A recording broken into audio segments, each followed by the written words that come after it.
嘉义县政府嘉义县得到这所谓发展部支持，利用这蒜头糖厂外的仓库，成立嘉义县头一座用5G 文化科技做主题的创新基地，要来提升嘉义县的文化发展，而且也当带动地方的创新。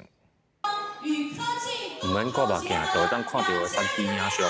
利用手机的镜头，就会当看到甲实际空间结合的影像混合实境。伫嘉义县蒜头糖厂的仓库，已经有进驻10间左右的新创团队。未来，伊要用这种结合假假真的所谓技术，和在地文化更加趣味。是我们现在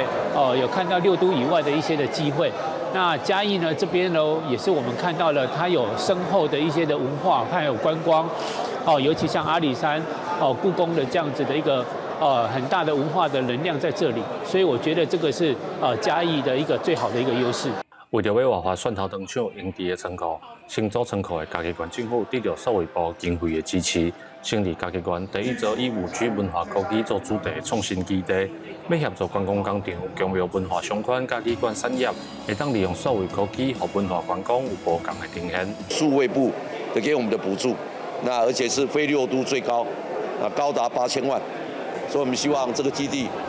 启用了以后，真的给嘉义带来数位产业科技的力量，能够改变嘉义。这个地方文化5G 的计划，就是希望把这些软体，还有 AI， 还有包括连治安也要着重这个数位产业呢，能够带入来跟嘉义产业来去做结合。数位产业署表示，嘉义县的航太科技甲无人机产业，未来对数位科技的需求会愈来愈高。透过基地的成立，我们协助提升产业，嘛希望会当使少年人过回来嘉义，培养在地数位人才。记者林慧婷，嘉义报道。